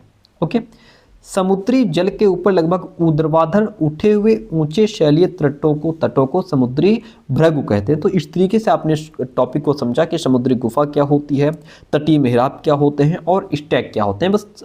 और ये सब कहानी किसकी होती है? सिर्फ समुद्री तरंगों की होती है। अपर्दन निक्षेपण की वजह से ऐसा होता है, इनमें तरंगे टकराव मारती रहती हैं, दबाव मारती रहती हैं, और ये होल बड़े होते जाते हैं। धीरे धीरे अंदर की सिर्फ छत बचती है, फिर छत भी नहीं बचती, सिर्फ इस तरीके का ये आकृतियां बचती हैं दीवार जैसी, इनको स्टैक नाम दे दिया जाता है। प्रश्न होता है क्लियर। हम बढ़ेंगे आगे। यदि ग्रीनविच याम्योत्तर समय दोपहर के 12 बजे का है तो 45 डिग्री पूर्व देशांतर पर क्या समय होगा? मैंने आपको बताया था, देखिए पूर्व पूछ रहा है, अगर पूर्व पूछ रहा है तो उसमें समय जोड़ते चले जाना। 15 डिग्री पे 1 घंटा बढ़ता है, 30 डिग्री पे 2 घंटा बढ़ता है, और 45 डिग्री की बात हो रही तो 3 घंटे का समय बढ़ जाएगा। और यही अगर पश्चिम की बात हो रही होती तो समय घटता चला जाता, ठीक है। 45 डिग्री पूर्व देशांतर पर क्या समय होगा? यहाँ पे 12 बजे हैं, इसमें +3 कर दो, यानी कि दोपहर का 3 बजेगा। कितना बजेगा? दोपहर का 3 बज जाएगा। भाई ये डायरेक्शन होती है, ठीक है, पूरब पश्चिम, ठीक है। अब इसमें क्या है? पूर्व देशांतर। जब इस साइड में चलेंगे, पूरब की तरफ चलेंगे, तो 15 डिग्री पे 1 घंटा बढ़ता है। ओके, 15 डिग्री पे 1 घंटा बढ़ता है, तो इसमें जब और आगे बढ़ेंगे तो 3 घंटे का समय बढ़ जाएगा। अगर यहाँ पे पश्चिम लिखा होता तो हम इस डायरेक्शन में चलते और समय घटता चला जाता। तो यहाँ पे 3 बजे हैं, क्योंकि 12 में 3 जोड़ रहे हैं पूरब की वजह से, ठीक है। 3 क्यों जोड़ रहे हैं? क्योंकि 15 × 45, 15 का 1, 15 का 1, 15 का 1, इस वजह से। अब आगे देखिए, यहाँ पे साफ साफ लिखा है कि पृथ्वी जो है लगभग 24 घंटे में अपने अक्ष पर 360 डिग्री घूम जाती है, अर्थात 1 घंटे में 15 डिग्री, यानी कि 15 डिग्री अगर होगा तो हम उसमें 1 घंटा ऐड करेंगे, और 4 मिनट में 1 डिग्री घूमती है। इस प्रकार जब ग्रीनिच में दोपहर के 12 बजते हैं, तब ग्रीनिच से 15 डिग्री पूरब में समय होगा 15 × 4 = 60 मिनट, अर्थात ग्रीनिच के समय से 1 घंटा आगे, ठीक है। और यहाँ पे उसने 45 जोड़ दिया है, क्वेश्चन हमारा 45 कह रहा है, तो फिर 1 घंटा यानी कि 3 घंटे हो गए। तो वहाँ दोपहर का 1 बजा होगा और प्रश्न में हमारा 3 बज जाएगा। लेकिन ग्रीनिच से अगर 15 डिग्री पश्चिम का समय होगा, अगर पश्चिम का समय ये वाला समय हो जाएगा, ठीक है, तो 1 घंटा पीछे होगा, यानी कि तो फिर वहाँ सुबह के 11 बजे होंगे, और प्रश्न में हमारा चेंज हो जाता है, 11 बज जाते सुबह के, ठीक है। तो इस तरीके से इस कॉन्सेप्ट को समझिए आप। अगला प्रश्न आपके सामने देखिएगा, बहुत बेहतरीन प्रश्न आपके सामने कहता है। क्या कहता है प्रश्न? अक्षांशों के बारे में निम्नलिखित कथनों पर विचार कीजिए।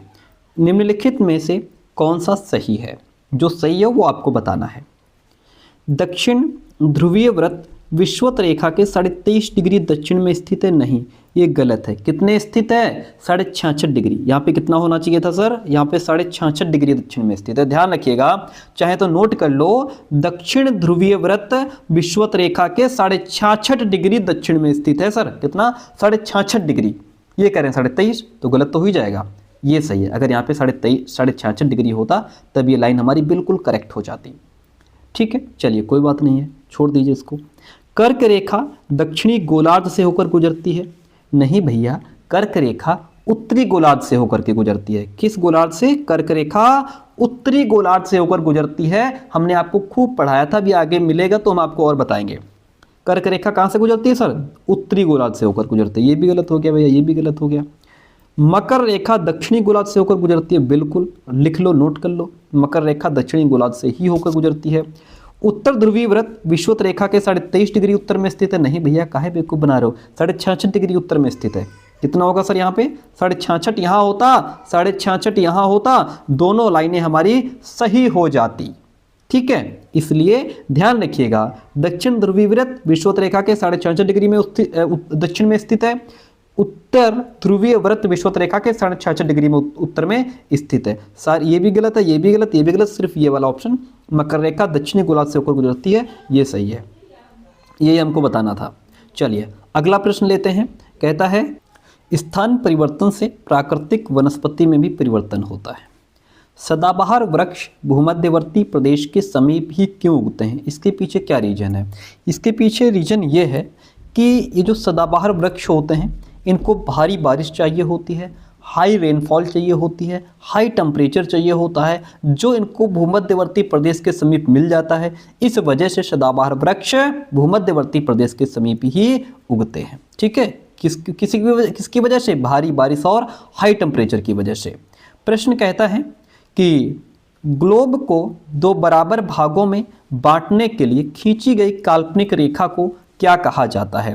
ग्लोब को दो बराबर भागों में बांटने वाली रेखा को क्या कहा जाता है? ये देखिए, इसको विषुवत रेखा या विषुवत वृत्त कहते हैं। ये देखिए ये वाला, ठीक है, ये वाला। अभी ऊपर जो प्रश्न आया था कि कर्क रेखा उत्तरी गोलार्ध से होकर गुजरती है, ये रही कर्क रेखा। कर्क रेखा कहाँ से होकर के गुजरती है? कर्क रेखा ये देखिए उत्तरी गोलार्ध से होकर के गुजरती है। ओके, और उसमें कह रहा था दक्षिणी गोलार्ध से होकर के गुजरती है, ऐसा थोड़ा है। कर्क रेखा उत्तरी गोलार्ध से होकर गुजरती है, मकर रेखा नीचे दक्षिणी ध्रुव से होकर के गुजर रही है। ओके, अच्छा प्रश्न पूछ रहा था कि जैसे मान लीजिए ग्लोब है, इसको दो बराबर भागों में, है ना, ग्लोब है, इसको बराबर भागों में बांटने वाली खींची गई ये जो काल्पनिक रेखा है, इसको क्या कहते हैं? इसको विषुवत रेखा या विषुवत वृत्त कहा जाता है, विषुवत रेखा कहते हैं। ठीक है, ये वाली लाइन की बात हो रही है, तो हम इसमें प्रश्न में किसके साथ चले जाएंगे? विषुवत रेखा इक्वेटर के साथ में चले जाएंगे। ये वाला ऑप्शन हमारा इसमें राइट हो जाएगा। चलिए अगला प्रश्न लेते हैं। प्रश्न कहता है कि ग्लोब के बारे में सही कथन का चयन कीजिए। क्या है? ग्लोब पर अक्षांश और देशांतर खींचे गए हैं। बिल्कुल सही बात है, जो ग्लोब है इस पर अक्षांश और देशांतर खींचे गए हैं। ये देखिए यहाँ पे नीचे हमने इसको इमेज को लगाया हुआ है, ये इसमें अक्षांश और देशांतर क्या हैं? खींचे गए हैं। ठीक है, इसमें अगर थोड़ा और बताऊं मैं आपको, तो ये वाली जो लाइन है इस तरीके की, ये जो लाइन इस तरीके से आ रही है ना, इनको देशांतर कहा जाता है। क्या कहा जाता है? देशांतर कहा जाता है। ठीक है, और ये जो लाइन इस तरीके से खींची गई हैं, ये वाली, इस लाइनों को क्या कहा जाता है? इनको अक्षांश कहा जाता है। तो एक ग्लोब पर अक्षांश और देशांतर रेखाएं खींची गई हैं या खींची जाती हैं, बात सही है। ध्यान रखिएगा, ये जो लाइनें हैं इनको क्या कहा जाता है? इनको अक्षांश कहा जाता है। ये जो इस तरीके से खड़ी लाइनें हैं इनको देशांतर कहा जाता है। ठीक है, चलिए आते हैं प्रश्न पे। तो ग्लोब पर अक्षांश और देशांतर रेखाएं, देशांतर खींचे गए हैं। यह अपने अक्ष पर झुकी हुई अवस्था में है। जो ग्लोब होता है वो क्या है? इस तरीके से अपने अक्ष पर क्या होता है? झुका हुआ होता है, झुका हुआ होता है ना। ठीक है, ये पृथ्वी का वास्तविक प्रतिरूप है। ये अंडाकार आकृति में नहीं है सर, ये गोलाकार आकृति में है। किस आकृति में? गोलाकार, जो ध्रुवों पर थोड़ा चपटा है, बीच में उभरा हुआ होता है। ठीक है, तो ये गोलाकार आकृति में इसको माना जाता है, अंडाकार आकृति में नहीं माना गया है। ए बी सी 3 ऑप्शन इसमें आपके राइट हो जाते हैं। कितने ऑप्शन राइट हो गए? 3 ऑप्शन आपके राइट हो गए। प्रश्न कहता है कि निम्नलिखित युग्मों का मिलान कीजिए। ये कृषि का प्रकार कहाँ पे होता है? किस प्रदेश में या किस क्षेत्र में? स्थानांतरी कृषि कहाँ होती है? अर्धशुष्क शुष्क प्रदेश में, या सघन जनसंख्या वाले क्षेत्र में, या सघन वन वाले क्षेत्र में? वाणिज्यिक अनाज कृषि कहाँ होती है? गहन निर्वाह कृषि कहाँ होती है? जलवासी पशुचारण कहाँ होता है? शीतोष्ण घास के मैदान में कौन सी खेती होती है? ये आपको बताना। आइए हम थोड़ी सी इसके बारे में जानकारी ले लेते हैं। जैसे सबसे पहले आती है स्थानांतरी कृषि। स्थानांतरी कृषि जो है डियर फ्रेंड, ये अमेजन बेसिन के सघन वन क्षेत्रों, उष्णकटिबंधीय अफ्रीका, दक्षिण पूर्व एशिया और उत्तरी पूर्वी भारत के भागों में प्रचलित है। ठीक है, ये भारी बारिश और वनस्पति के तीव्र पुनर्जनन वाले क्षेत्र हैं। तो जो स्थानांतरी कृषि है वो सघन वन वाले क्षेत्रों में क्या है? प्रचलित है। तो सघन वन वाले क्षेत्रों में स्थानांतरी कृषि होती है, क्योंकि यहाँ पे जो वन होते हैं वो बहुत घने होते हैं। भारी बारिश की वजह से इतनी ज़्यादा वनस्पति वहाँ पे उग जाती है कि ऊपर एक छत सी बन जाती है, धूप नीचे ज़मीन तक नहीं आ पाती। वहाँ पे खेती पॉसिबल नहीं है। लोग क्या करते हैं? पेड़ों को काटते हैं, ज़मीन को साफ करते हैं, फिर वहाँ पे ये स्थानांतरी कृषि की जाती है। ठीक है, तो जहाँ पे घने वन क्षेत्र होते हैं वहाँ स्थानांतरित कृषि होती है। सेकंड ऑप्शन हमारा वाणिज्यिक अनाज कृषि का था। वाणिज्यिक अनाज कृषि कहाँ होती है? तो शीतोष्ण घास के मैदान वाणिज्यिक अनाज कृषि के प्रमुख क्षेत्र हैं। ठीक है, उत्तर अमेरिका, यूरोप और एशिया के जो शीतोष्ण घास के मैदान हैं वहाँ पे वाणिज्यिक अनाज कृषि होती है। ओके, नेक्स्ट ऑप्शन हमारा था गहन निर्वाह कृषि वाला। गहन निर्वाह कृषि जो है ये सघन जनसंख्या वाले मानसूनी प्रदेशों में प्रचलित है। गहन निर्वाह कृषि में किसान एक छोटे भूखंड पर साधारण औजारों और अधिक श्रम से खेती करता है। अधिक धूप वाले दिनों से युक्त जलवायु और उर्वर मृदा वाले खेत में एक वर्ष में एक से अधिक फसलें उगाई जा सकती हैं। चावल मुख्य फसल होती है यहाँ पे गहन निर्वाह कृषि में। अन्य फसलों में गेहूं, मक्का, दलहन, तिलहन शामिल होता है। गहन निर्वाह कृषि दक्षिण पूर्वी और पूर्वी एशिया के जो सघन जनसंख्या वाले मानसूनी प्रदेश है वहाँ पे ये प्रचलित है। ठीक है, इसके बाद नेक्स्ट ऑप्शन हमारा आएगा, ध्यान रखिएगा अभी हम फटाफट आंसर मिला लेंगे। चलवासी पशुचारण। चलवासी पशुचारण जो है इस प्रकार की खेती में पशुचारक क्या होते हैं, अपने पशुओं के साथ चारे और पानी के लिए एक स्थान से दूसरे स्थान पर निश्चित मार्गों से घूमते रहते हैं और ये सहारा के अर्ध शुष्क और शुष्क प्रदेशों में, मध्य एशिया और भारत के कुछ भागों जैसे राजस्थान, जम्मू और कश्मीर में प्रचलित है। ऑप्शन में दिया है चलवासी पशुचारण जो है ये अर्ध शुष्क और शुष्क प्रदेशों में की जाने वाली खेती है। ओके, सारे ऑप्शन क्लियर हो गए, अब फटाफट से मिला देते हैं। सब पढ़ लिया हमने, ठीक है। अब देखिए यहाँ पे मैच करिए। स्थानांतरित कृषि हमने आपको बताया जो सघन वन वाले क्षेत्र होते हैं वहाँ पे स्थानांतरित कृषि होती है जिसको झूम खेती भी कहते हैं। ठीक है, वाणिज्यिक अनाज कृषि जो शीतोष्ण घास के मैदान है वहाँ पे होती है। गहन निर्वाह कृषि सघन जनसंख्या वाले जो क्षेत्र हैं वहाँ गहन निर्वाह कृषि होती है। चलवासी पशुचारण जो अर्ध शुष्क और शुष्क प्रदेश है वहाँ पे चलवासी पशुचारण की जो कृषि है वो की जाती है। इसमें आपका इस तरीके से मैच हो जाएगा। ठीक है, और हम आगे बढ़ जाएंगे। इसमें हो जाएगा हमारा A3 B4 C2 D1 right answer हो जाएगा। चलिए अगला प्रश्न लीजिए, क्या कहता है प्रश्न? कहता है देखिए, मध्याह्न भोजन योजना जो मिड डे मील है इसने विद्यार्थियों में जो जातिगत पूर्वाग्रह है जाति को लेकर के कि तुम ऊंची जाति के हो, तुम नीची जाति के हो, है ना, इसको कम करने में सहायता की है मिड डे मील ने और सामाजिक न्याय को बढ़ावा दिया है। सही विकल्प के चयन के द्वारा कथन को समझाइए।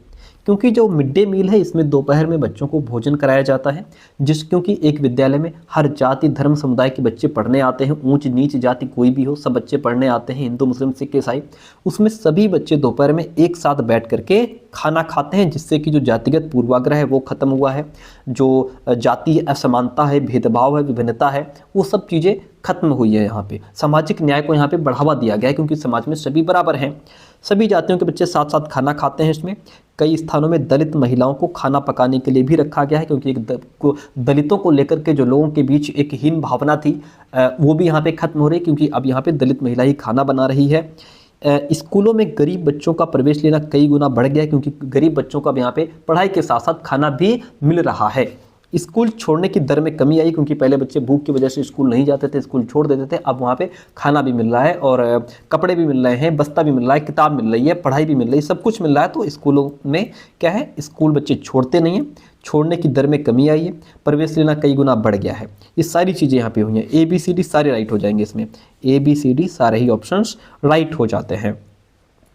अगला प्रश्न आपके सामने क्या कहता है प्रश्न, जरा समझिए इस प्रश्न को। बहुत प्यारा सा प्रश्न है और बहुत इंपॉर्टेंट है। निम्नलिखित में से किन घटनाओं की पहचान अनुसूचित जाति और अनुसूचित जनजाति यानी कि अत्याचार रोकथाम अधिनियम 1989 के उल्लंघन के रूप में की गई है? एक तो ऊंची जाति के लोगों द्वारा अनुसूचित जाति के लोगों के विरुद्ध जो हिंसा है उसको लेकर के ये अधिनियम आया था। ठीक है, इसकी इस तरीके जो ऊंची जाति के लोग हैं वो अनुसूचित जाति के लोगों के विरुद्ध हिंसा ना करें, इसको लेकर के ये अधिनियम आया था और इसके उल्लंघन के रूप में इनकी पहचान करनी है हमको। यहाँ पे ए ऑप्शन राइट हो जाता है। अनुसूचित जाति समुदाय के सदस्य को आपत्तिजनक पदार्थ खाने के लिए बाध्य अगर आप कर रहे हैं तो भी उसके लिए अधिनियम है। इसका मतलब आप अधिनियम का उल्लंघन कर रहे हैं। गैर आदिवासी लकड़ी व्यापारियों को जनजातीय भूमि के दोहन की अनुमति देना, अनुसूचित जाति समुदाय के सदस्य विवाह करना, इसका जिक्र इसमें कहीं नहीं है। ए बी सी जो ऑप्शन है इसमें वो आपके राइट हो जाएंगे। और इसके बारे में थोड़ा सा हम और पढ़ेंगे। यहाँ पे नीचे देखिए लिखा हुआ है अनुसूचित जाति एवं अनुसूचित जनजाति अत्याचार निवारण अधिनियम 1989। ठीक है, ये ऊंची जातियों के द्वारा किए जा रहे भेदभाव और हिंसा का विरोध करने के लिए अनुसूचित जाति अनुसूचित जनजाति अधिनियम के तहत शिकायत दर्ज कराई और कानून का इसमें सहारा लिया गया है। तो ये जो ऊंची जाति के लोग नीची जाति के लोगों के लिए अनुसूचित जाति जनजाति लोगों के विरुद्ध जो हिंसा कर रहे थे, जो भेदभाव उनके विरुद्ध था, उनके लिए था, उसको लेकर के ये अधिनियम लाया गया था। इसमें बहुत सारी चीज़ें दी गई थी, जैसे अनुसूचित जाति या अनुसूचित जनजाति के किसी व्यक्ति को कोई अखाद्य अथवा गंदा पदार्थ पीने या खाने के लिए अगर आप विवश करते हैं तो इसका मतलब है आप इस अधिनियम का उल्लंघन कर रहे हैं। ठीक है, या अनुसूचित जाति या अनुसूचित जनजाति के किसी व्यक्ति को आप नंगा करते हैं, उसे नंगा घुमाते हैं, या उसके चेहरे या देह पर रंग लगाते हैं, या कोई और ऐसा कुकृत्य करते हैं जो मानवीय प्रतिष्ठा के अनुरूप नहीं है, इसका मतलब आप इस अधिनियम का उल्लंघन कर रहे हैं। और इसमें कुछ चीज़ें थी, जैसे अभी हमने ऑप्शन में पढ़ा, अनुसूचित जाति या अनुसूचित जनजाति के किसी व्यक्ति के नाम पर आवंटित की गई या उसके स्वामित्व वाली जमीन पर अगर आप कब्जा कर लेते हैं, खेती करते हैं या उससे अपने नाम पर स्थानांतरित करवा लेते हैं तो फिर उसे तब भी आपको सज़ा दी जाएगी, क्योंकि आप इस नियम का उल्लंघन कर रहे हैं। तो यहाँ पे सारे ऑप्शन हमारे क्लियर हो गए और क्वेश्चन को हमने पहले ही क्लियर कर लिया है।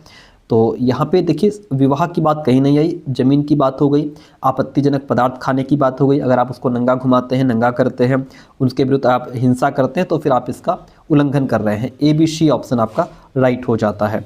Very good. अगला प्रश्न लीजिए। प्रश्न कहता है, बहुत बेस्ट ऑप्शन है, कहता है कि निम्नलिखित में किन सेवाओं को सार्वजनिक सेवाओं में सम्मिलित किया जा सकता है? किन सेवाओं को सार्वजनिक सेवाओं में? देखिए जो पुलिस सेवाएं हैं यह सार्वजनिक सेवा है, जो न्यायिक सेवा है ये सार्वजनिक सेवा है, जो शैक्षिक सेवाएं हैं ये सार्वजनिक सेवाएं हैं, लेकिन जो निर्माण सेवाएं हैं ये निजी सेवाएं हैं। जो कंस्ट्रक्शन सर्विसेज हैं ये क्या हैं? ये निजी सेवाओं के अंतर्गत आती हैं, निजी सेवा के अंतर्गत आती है। इसलिए ए बी सी राइट हो जाएगा, डी को छोड़ दो। ए बी सी राइट हो गया, डी छोड़ दो। क्यों छोड़ दें? क्योंकि ये सार्वजनिक नहीं है, ये कंस्ट्रक्शन सर्विसेज के अंतर्गत आती है, ये निजी सेवा है। ठीक है, वेरी गुड। अगला प्रश्न और लीजिए। कहता है, देखिएगा, इधर काम है और इधर उसकी रोजगार का प्रकार है। कह रहा है कि कौन से युग्म सही सुमेलित है। आपको बताना है इसमें कौन सही तरीके से सामने लिखा हुआ है, कौन गलत है। राजमिस्त्री, क्या ये दिहाड़ी मजदूर होता है? राजमिस्त्री होता है मकान बनाने वाला मिस्त्री। जी हाँ, ये दिहाड़ी मजदूर होता है, ये दिहाड़ी पे आता है। इसको हम लोग 500 रुपये दिहाड़ी या 600 रुपये दिहाड़ी जो चलती है वो देते हैं। ठीक है, दिहाड़ी पे काम करता है ये। घरेलू कामगार जो है वो उसकी अनियमित मजदूरी होती है। मान लीजिए आपके घर में काम करने वाली बाई है, आपके यहाँ 2 महीने के लिए ज़्यादा काम है, आपने उसको काम करने पर लगा लिया और फिर आपका काम हो गया, 2 महीने बाद आपने उसको हटा दिया, ये उसकी अनियमित मजदूरी है। या मान लीजिए आपने 4 दिन बुलाया, फिर 2 दिन गैप, फिर 4 दिन बुलाया, फिर 2 दिन गैप, ये अनियमित मजदूरी है, उसकी कोई नियमित नहीं है, रेगुलर नहीं है। एक सब्जी बेचने वाला उसका अपना खुद का रोजगार है, जो भी कमा रहा है थोड़ा बहुत उसका अपना है। ठीक है, किसी की नौकरी नहीं कर रहा है, उसका स्वरोजगार है, खुद का रोजगार है।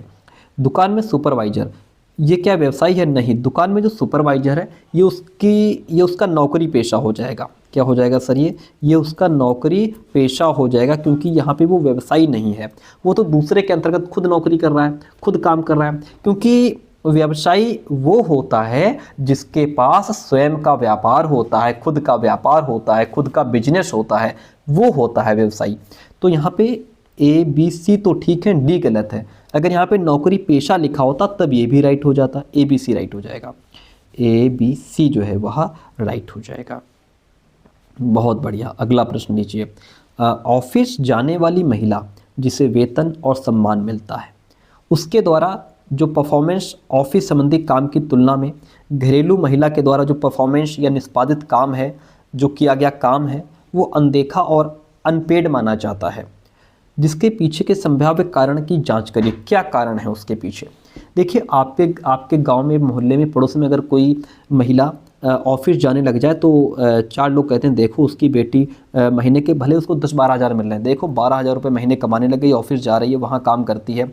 घर में जो बहन, बेटी, जो औरत है वो चाहे दिन भर कितना काम करे, है ना, बेचारी सुबह से रात में 10-11 बजे तक लगी रहती है, जी तोड़ मेहनत करती है, उसके काम की कोई वैल्यू नहीं है, क्योंकि घरेलू काम के लिए घरेलू काम का अवमूल्यन होता है, घरेलू काम को वैल्यू नहीं दी जाती है ना। तो यही इसके पीछे मेन रीजन है।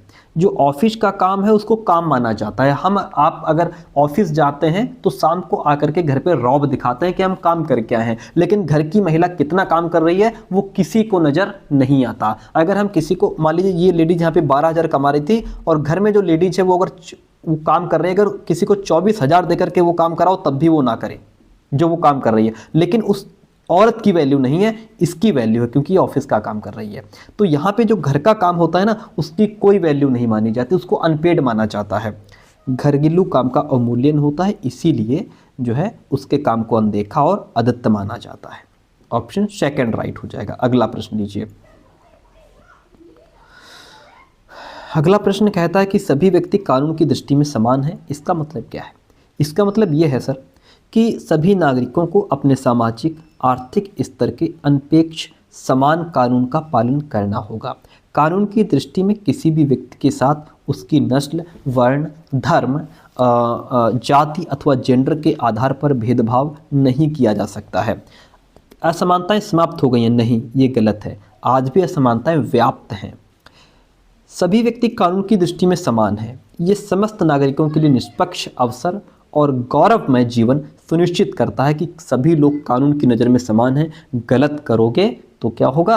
आपको भी सलाखों के अंदर जाना पड़ सकता है। आप कोई बहुत बड़े अवलिया नहीं है, मुख्यमंत्री, मंत्री, प्रधानमंत्री कोई भी हो जेल जा सकता है, चाहे गरीब हो चाहे अमीर हो। यानी कि सब लोग कानून की नज़र में समान हैं। तो यहाँ पे हमारा क्या हो जाएगा?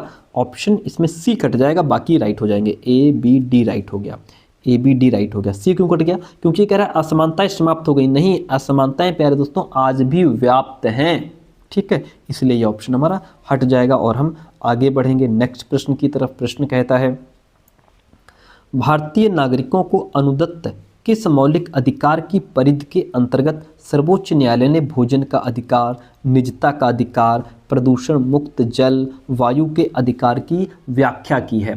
तो भारतीय संविधान में देखिए ये सब हमारा आता है अनुच्छेद 21 के अंतर्गत, ठीक है। आपको बताते चलें कि भारतीय संविधान में मौलिक अधिकारों का जो भाग है, भाग 3, मौलिक अधिकारों का भाग 3 के अनुच्छेद 12 से लेकर के 36 तक उल्लेख किया गया है मौलिक अधिकारों का, ठीक है। और ये अधिकार व्यक्ति के पूर्ण विकास और समाज में एक व्यक्तित्व विकसित करने के लिए बहुत ज़रूरी है, आवश्यक है। इनका जिक्र अनुच्छेद 21 में यहाँ पे हुआ है। तो यहाँ पे राइट आंसर हमारा 3 नंबर का हो जाएगा। अगला प्रश्न लीजिए, क्या कहता है? नीचे दिए गए कथन हैं, क्या है कथन? खिलाफत आंदोलन के संदर्भ में हमने खूब बढ़िया से पढ़ा था खिलाफत आंदोलन। 1920 में अंग्रेज़ों ने तुर्की के सुल्तान खलीफा पर बहुत सख्त संधि थोप दी थी। बात तो बिल्कुल सही कह रहा है ये, ठीक है।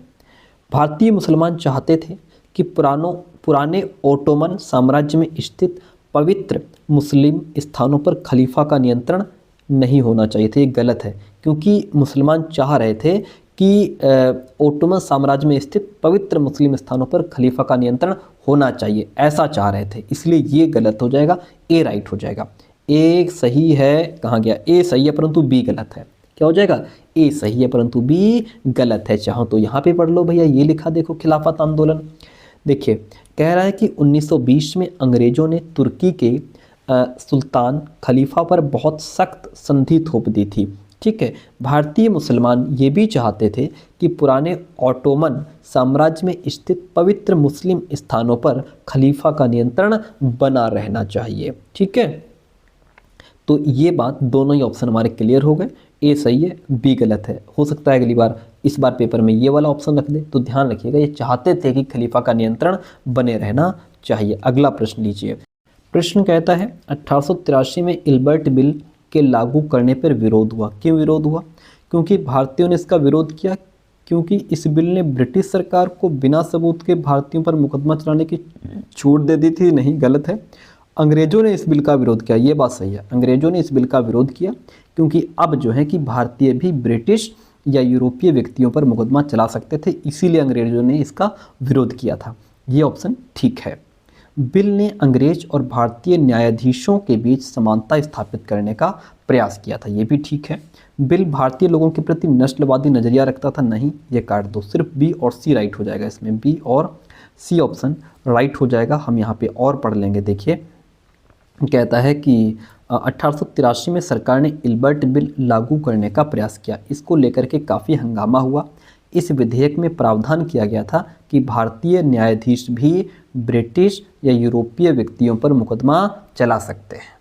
ठीक है, जो भारतीय न्यायाधीश हैं वो भी ब्रिटिश या यूरोपियों पर क्या कर सकते हैं, मुकदमा चला सकते हैं, ताकि भारत में काम करने वाले अंग्रेज और भारतीय न्यायाधीशों के बीच समानता स्थापित हो सके। ठीक है, तो जब अंग्रेज़ों के विरोध की वजह से सरकार ने यह विधेयक वापस लिया तो भारतीयों ने इस बात का काफ़ी विरोध किया था। ठीक है, तो ये बात क्लियर होती है, हम पॉइंट को समझ गए।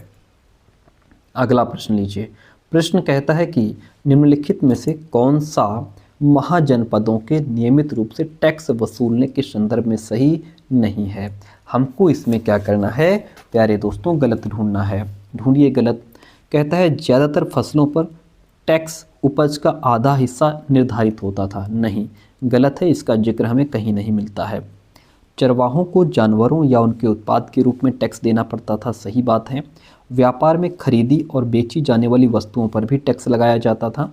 आखेटकों और संग्राहकों को भी जंगल से प्राप्त वस्तुएं राजा को देनी होती थी। ये भी बात सही है, लेकिन सही कौन सा नहीं है, ए ऑप्शन जो है वो आपका सही नहीं है। अगर इसके बारे में थोड़ा सा हम पढ़ें तो टैक्स के बारे में पढ़ें तो देखिए, महाजनपदों के राजा लोगों के द्वारा समय समय पर लाए गए उपहारों पर निर्भर न रहकर अब नियमित रूप से टैक्स वसूलने लगे थे, जिसमें तो फसलों पर टैक्स लगा दिया गया, कारीगर के ऊपर टैक्स लगा दिया गया, पशुपालकों को जानवरों या उनके उत्पाद के रूप में टैक्स देना होता था, व्यापारियों को सामान पर टैक्स देना होता था, आखेटक और संग्राहकों को जंगल से प्राप्त वस्तुएं राजा को देनी होती थी। अब इसमें जो कह रहा है कि ज़्यादातर फसलों पर आधा हिस्सा निर्धारित हो गया, तो वो तय नहीं है। ये तो तय है कि फसलों पर टैक्स लगा दिया गया, लेकिन आधा हिस्सा निर्धारित होता था ऐसा इसमें जिक्र नहीं है, इसलिए जो हमने आधे हिस्से वाला ऑप्शन था वो हटा दिया। तो ये आप ध्यान रखिएगा कि इन चीज़ों पर टैक्स लगाया गया था। अगला प्रश्न कहता है कि निम्नलिखित में से कौन से पुरापाषाण स्थल में चूना पत्थर से बने औजार मिले थे। चूना पत्थर से बने औजार मिले हैं हुंसगी में डियर फ्रेंड। कहाँ? हुंसगी में। ठीक है, हुंसगी पुरापाषाण स्थल में चूना पत्थर से बने औजार मिले थे। हुंसगी की गुफाओं से मनुष्य के आखेटक और खाद्य संग्राहक होने का प्रमाण मिलता है। Option D is the right one in this question. अगला, यहाँ पे ज़्यादातर जो औजार हैं वो चूना पत्थर से ही बने हुए मिले हैं। खुदा की रचना के खाते में उसका ब्यौरा चूँकि मर्दों की सूची में नहीं आता, इसलिए इतनी शानदार खूबियों से भी उसे आखिर हासिल क्या हुआ। ये लेखांश 13वीं शताब्दी में रजिया के लिए लिखा गया था। किसके लिए लिखा गया था? मिनहाज सिराज ने रजिया के लिए लिखा था। वो मानता था कि रजिया अपने भाइयों में श्रेष्ठ है, लेकिन उसके बावजूद भी वो उसको एक शासक के तौर पर एक्सेप्ट नहीं कर पा रहा था। रजिया के बारे में मिनहाज सिराज ने लिखा है। मिनहाज सिराज का सोचना था कि ईश्वर ने जो आदर्श समाज व्यवस्था बनाई है उसके अनुसार स्त्रियों को पुरुषों के अधीन होना चाहिए और रानी का शासन इस व्यवस्था के विरुद्ध हो जाता है। इसलिए वो पूछता है खुदा की रचना के खाते में उसका ब्यौरा चूँकि मर्दों की सूची में नहीं आता, इसलिए इतनी शानदार खूबियों से भी उसे हासिल क्या हुआ। मिनहाज सिराज के विचार हैं रजिया के बारे में। प्रश्न कहता है, देखिएगा प्यारा प्रश्न है कि निम्नलिखित में से किसने कुरान की आयतों की पुनर्व्याख्या करके या कुरान की आयतों का हवाला देकर के कहा कि महिलाओं को भी शिक्षा का अधिकार मिलना चाहिए। किसने कहा था? तो ये बात कही थी मुमताज़ अली ने। किसने कही थी? कहाँ गया ऑप्शन? ये रहा, मुमताज़ अली ने ये बात कही थी। ठीक है, मुमताज़ अली ने। अब इसके बारे में हम नीचे पढ़ भी लेंगे, लिखा भी है यहाँ पे। मुमताज़ अली जैसे कुछ सुधारकों ने कुरान शरीफ की आयतों का हवाला देकर के कहा कि महिलाओं को भी शिक्षा का अधिकार मिलना चाहिए। ओके, किसने कहा? मुमताज़ अली ने कहा था। प्रश्न कहता है, मध्यकाल में जनजातीय समूहों के बारे में हमें बहुत कम जानकारी है। ऐसा क्यों है कि बहुत कम जानकारी? ऐसा इसलिए है क्योंकि वे लिखित दस्तावेज नहीं रखते थे, उनके पास रिटन में कुछ नहीं मिला है, इसलिए उनके बारे में हमें जानकारी भी कम उपलब्ध हो पाती है। Next one question in front of you कहता है, देखिए 19वीं सदी के दूसरे अर्ध तक गैर ब्राह्मण जातियों के भीतर से भी लोग जातीय भेदभाव के खिलाफ आवाज़ उठाने लगे और सामाजिक समानता और न्याय की मांग करते हुए आंदोलनों की शुरुआत की। ठीक है, क्या ये ऑप्शन सही है? तो सही तो है, ठीक लग रहा है। मध्य भारत में सतनामी आंदोलन की शुरुआत घासीदास ने की। वेरी गुड, बात तो ठीक है। जिन्होंने चमड़े का काम करने वालों के बीच काम किया और उनको संगठित किया और उनकी सामाजिक स्थिति में सुधार के लिए आंदोलन किया, ये भी बात ठीक है। तो यहाँ पे क्या हो जाएगा? ए और बी दोनों सही है और बी ए की सही व्याख्या है। ठीक है, अब इसके बारे में अगर हम नीचे पढ़ें तो देखिए यहाँ पे लिखा है दोनों स्टेटमेंट, पहला स्टेटमेंट यहाँ से लिया गया है, दूसरा यहाँ से लिया गया है।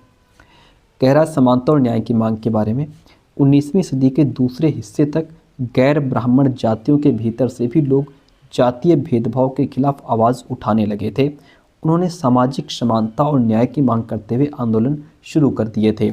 मध्य भारत में सतनामी आंदोलन की शुरुआत घासीदास ने की, जिन्होंने चमड़े का काम करने वालों को संगठित किया और उनकी सामाजिक स्थिति में सुधार लाने के लिए आंदोलन छेड़ दिया था। ठीक है, किसने? घासीदास ने। अगला प्रश्न लेते हैं। किन जातियों की दुर्दशा पर ज्योतिराव फूले की 1873 ईस्वी में आई किताब समर्पित है? तो ये किनको समर्पित है? तो ये जो किताब है वो अमेरिकी गृह युद्ध में दास प्रथा का विरोध करने वाले कार्यकर्ताओं की दुर्दशा पर ज्योतिराव फूले की जो किताब है वो समर्पित है। ऑप्शन फर्स्ट इसमें राइट हो जाएगा। आगे बढ़ेंगे, नेक्स्ट प्रश्न लेते हैं। प्रश्न कहता है निम्नलिखित में कौन से कथन बुद्ध के उपदेशों के बारे में सही हैं? देखिए, बुद्ध कहते हैं कि हमारे कष्ट और दुख हमारे पिछले जन्मों के परिणाम हैं। जो हमें कष्ट मिल रहे हैं, जो दुख मिल रहे हैं, हमारे पिछले जन्मों का परिणाम है।